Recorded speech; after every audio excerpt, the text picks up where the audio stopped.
Kembali bersama kami dalam Selamat Pagi Malaysia. Keusahawanan sering diberikan penekanan oleh semua agensi yang terlibat dan kerajaan secara langsung pada tahun hadapan menekankan 2016 menjadi tahun pengkomersialan. Ini juga satu daya penarik kepada usahawan-usahawan tempatan untuk terus mereka cipta barangan-barangan yang berkualiti untuk dikomersialkan. Dalam pada itu juga, pelbagai siri anugerah juga dianjurkan dalam memberikan galakan kepada usahawan-usahawan tempatan, usahawan muda dan juga mentor kepada usahawan-usahawan ini untuk terus memantapkan lagi inspirasi dan juga cetusan idea mereka ke arah memberi anjakan kepada keusahawanan itu sendiri di Malaysia. Jadi bersama saya ketika ini pemenang anugerah keusahawanan yang baru sahaja berlangsung semalam di Royal Chulan. Saya bersama dengan Dr. Yong Chi Fai yang merupakan pemenang anugerah mentor usahawan terbaik dan juga Nurul Shazza Fauzi yang merupakan pemenang pelajar usahawan terbaik. Jadi, terima kasih kerana bersama kami di studio. Tahniah kepada anda berdua yang merupakan pemenang di bawah program ini. Bagaimana proses kelayakan untuk dijadikan calon anugerah keusahawanan, Doktor? I think untuk setiap kategori tu dia ada punya kriteria lah. Untuk yang mentorship tu dia ada 5 kriteria dan setiap kriteria tu ada markah dia tersendiri seperti berapa student yang saya mentor, kejayaan student tu ke tahap mana dan sebagainya. Jadi untuk Nurul ni suatu yang agak luar biasa kerana saya difahamkan bidang yang Nurul ceburi secara akademiknya berlainan dengan anugerah yang dimenangi ataupun industri yang diceburi. Nurul sebenarnya menceburkan diri dalam industri tekstil. Tetapi secara akademiknya belajar untuk menjadi seorang? Accountant. Amboi. Terus lari. Daripada nombor ke fashion memang begitu besar jurangnya. Mengapa Nurul boleh menceburkan diri dalam industri tekstil? Kerana saya begitu minat dan saya memang suka berfashion. Orang yang suka berfashion, suka bergaya dari college lagi, dari sekolah lagi, saya dah pelik daripada orang lain. And then disebabkan minat saya ni dan saya nampak hala tuju saya teruskan juga sampai sekarang, alhamdulillah. Memang membuahkan hasil. Jadi selepas ini mungkinkah Nurul akan bertukar arah daripada menjadi seorang accountant yang saya rasa kuranglah fashion dia. kalau accountant yang bergaya tu saya rasa kurang. Okay. Tapi selepas ni mungkin Nurul akan menjadi pereka fashion yang mempunyai kepakaran account. Ya, gitu. Boleh. Boleh ya? Something new. Jadi, apakah yang Nurul hasilkan yang menjadikan Nurul lain daripada yang lain?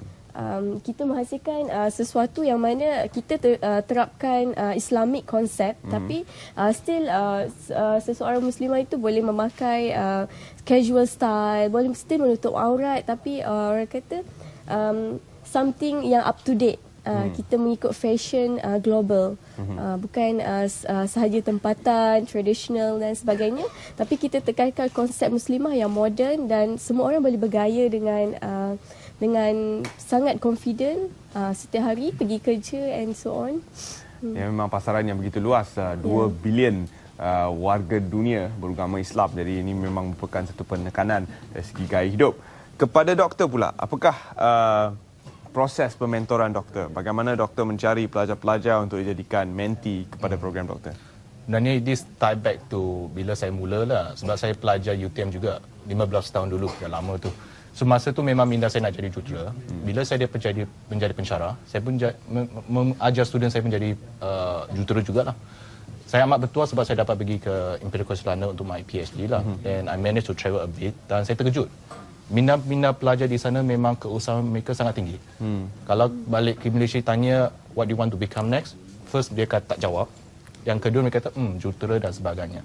So which is tak jadi masalah lah. Tapi bila kita tengok satu negara ekonomi, sebenarnya kita perlu ramai keusahawanan. Tapi mengapa negara kat luar tu banyak? Sebab ada banyak success story. Macam Facebook, Sony, Samsung dan sebagainya. Tapi Malaysia kurang. So masa tu saya bertekad, kalau boleh ada seorang pelajar yang sangat berjaya, membuat satu company yang sangat besar, ramai pelajar lain akan mengikut. So that's why I start to do mentorship. Apakah ciri-ciri seorang usahawan yang perlu ada pada pendapat doktor? First is the passion. Dia memang tidak boleh diajar. So dia mesti minat sebab bila kita buat bisnes, risiko tu ada besar. So kalau mereka boleh ambil risiko tu, kalau mereka boleh mengira risiko tu sangat bagus. Dan of course dia kena nampak peluang lah. Kalau ada peluang besar tu dia pergi saja masuk, bagus. So for your information, masa kat UTM, kita ada spend, student akan spend 1 tahun buat project, final project. So biasa dah buat tu, mereka, that's it. So for me, kata, why don't you this 1 year final project, something impactful for the society. So I'm very lucky to have a group of students. Kita buat robot untuk rehabilitation. Robot untuk rehabilitation. Dalam 1 tahun tu kita dah menang 20 award dan sekarang kita dah buka company dan kita try to distribute to award around the world. Jadi pasaran dan peluang-peluang pemasaran yang sedia ada untuk usahawan muda, untuk bakal-bakal usahawan yang menjadi anak murid doktor. Bagaimana menghadapi cabaran sedia ada seperti syarikat-syarikat yang sudah pun mempunyai nama, mungkin dalam industri fashion sudah ada ramai, dalam industri perubatan secara khususnya mungkin sudah ada teknologi sebegitu. Jadi bagaimana untuk startup yang merupakan syarikat-syarikat yang baru saja bermula dari bawah menghadapi arus cabaran ini? Pada pendapat doktor dulu. So mula-mula one of my company actually kita buat robot untuk industri, AGV lah, yang bergerak. Masa tu is a 100 technology. Kita pun ingat bila kita buat tu memang tak boleh masuk pasaran. Tapi bila kita bincang dengan company-company, actually dia nak sebab terlalu mahal mereka beli daripada luar. Bila kita buat dari 3 tahun, kita dah jual kepada Singapura, Vietnam, Indonesia dan all the MNC company di Malaysia lah. So the trick ialah talk to the customer and user. Bagaimana pula dengan industri fashion dan pemakaian muslimah? Sudah ada ramai yang bersaing dalam industri ini. Pasaran global 2 bilion warga Islam yang menekankan ciri-ciri kepentingan penutupan aurat dan pemakaian yang ringkas. Bagaimana anda melihat pasaran ini untuk diri anda sendiri sebagai seorang yang baru saja masuk? Bagaimana pendapat saya adalah meluas, sangat meluas. Tak perlu risau dengan 2 bilion, memang tak cukup sebab everyday orang tukar baju, orang ingin berfashion, setiap hari orang mencari something yang up to date, mencari sesuatu yang baru. So saya tak risau, saya yakin apa yang saya jual tu mesti habis. Mesti habis? Ya. Memanglah untuk perempuan dia tak boleh pakai benda yang sama. Kalau seminggu tu mesti ada tujuh persalinan. Berbeza dengan lelaki sedikit di situ.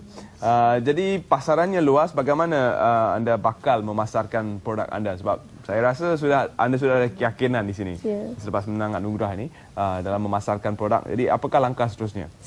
So langkah seterusnya saya nak pasarkan kepada global, dan make sure tempatan kita pun seluruh Malaysia tahu brand saya, dan kita nak pergi meluas kepada Indon, kita nak pergi meluas kepada global in the world lah. Kita tak bukan kita fokus dalam Malaysia sahaja walaupun saya masih muda, tapi kita yakin kita boleh sama-sama membawa nama bersama dengan jenama-jenama lain sebagai saingan positif kita.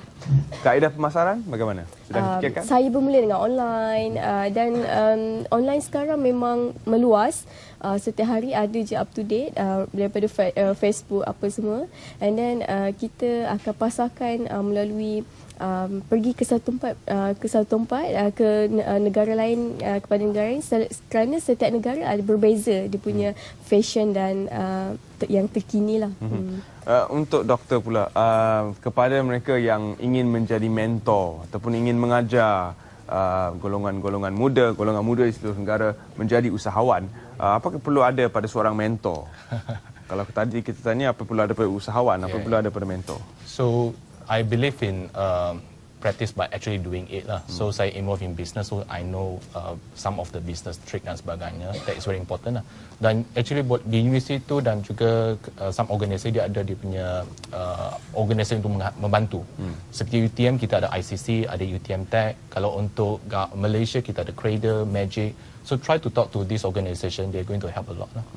And bila you dah tahu ada that kind of a trick dan juga knowledge dan mengajar student tu tak jadi masalah. Selepas doktor menang anugerah ni, apakah langkah seterusnya untuk doktor? Sebab kalau kita lihat dari segi produk memang sudah ada, doktor pun sudah ada produknya.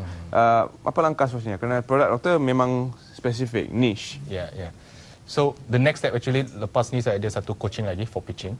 And 2 minggu ni saya akan actually Magic kita akan pitch kepada 150 investor. We are try to raise 1 million fund for the company.